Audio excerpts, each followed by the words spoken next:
আসলে সরকার তো বিএনপির না, সরকার এখন কেয়ারটেকার সরকার।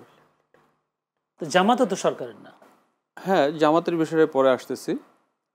এখন আমার সহযোদ্ধা যেটা বলে গেলেন যে ইনফরমেশন লিক, ইনফরমেশন গ্যাপ, এটা বিন্দুমাত্র অনস্বীকার্যের কিছু নেই, এটাই সত্য। আমার ওইখানে বাংলাদেশ দূতাবাস আছে, বাংলা। আমি ওইটাই প্রশ্ন করতে চাচ্ছি, মানে তারা কি আসলে ডিসিপ্লিন মেনটেন করে না? তা যেমনি বলছিলেন জামায়াত কিছু এখানে রেখেছেন, অর্ডার দিয়েছেন যে আমি আপনারা এদিকে থাকবেন, আপনারা ওই গেটে থাকবেন, যেটা ডিসিপ্লিনের, মানে তারা অর্ডার মেনেছে। বিএনপির নেতাকর্মীরা ৮ নম্বর গেটে যদি থাকে, তারা কি সবাই মির্জা ফখরুলকে শো করবার জন্য, মানে শো আপ করার জন্য কি ওই গেটে পাহারা দিয়ে বসেছিলেন? তাদেরকে হয়তো বলেছেন আপনার কিছু কেউ ৪ নম্বর গেটে যান, তারা যান নাই। তা যদি সেদিকে যদি মির্জা ফখরুল বের না হয়, তার নিজেকে শো আপ করার কোনো সুযোগ থাকবে না। বিষয়টা কি এমন? বিষয়টা আপনার কথা, আপনার প্রশ্ন বুঝতে পেরেছি। আসলে বিএনপির নেতাকর্মীরা জানতেন না যে ৪ নম্বর গেট দিয়ে বের হবে। বিএনপির নেতাকর্মীরা ব্যর্থতা মনে করেন? হ্যাঁ, এটা বিএনপির ব্যর্থতা না, এটা এখানে সম্পূর্ণ ব্যর্থতা হচ্ছে আমেরিকা যে বাংলাদেশ রাষ্ট্রদূত আছে তাদের ব্যর্থতা।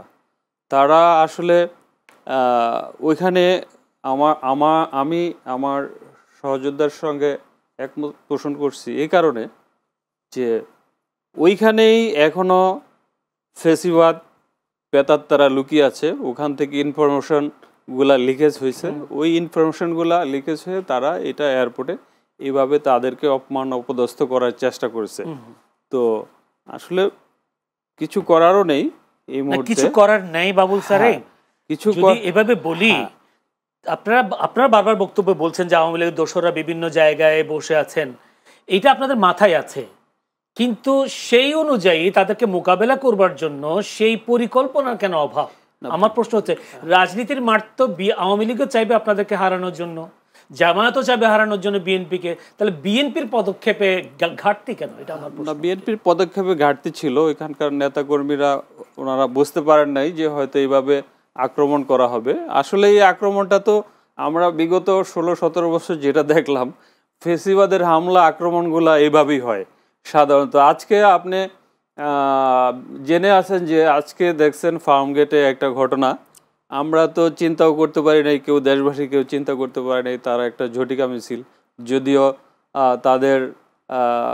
তাদেরকে তারা একটা এখন জঙ্গি সংগঠন, তো তারা হঠাৎ করে এখানে অনেক লোক সংঘবদ্ধ হয়ে একটা হামলার প্রস্তুতি করেছে। এখানে প্রশাসন অনেকেই আটক করেছে, অনেকে হয়তো ছেড়ে দিয়েছে।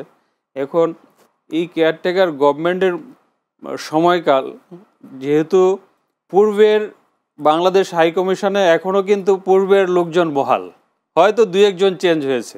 তো সেক্ষেত্রে আপনার ওইখানে যে দোসররা বসে আছে তারা তাদের কর্মযজ্ঞা পরিচালনা করে যাচ্ছে। সেখান থেকে পরিত্রাণের জন্য আমাদেরকে আরেকটু সময় নিতে হবে। তবে যেই হামলাটাই হয়েছে এটা পরিকল্পিত হামলা। আমার মনে হয় যে গেট দিয়েই বের হতো, এটা আমাদের একটা মনের ধারণা, বা হয়তো আমরা আশা করি, প্রত্যাশা থাকে মানুষের, যে গেট দিয়েই বের হইতো সেই গেটেই তারা একটা আক্রমণ করতো।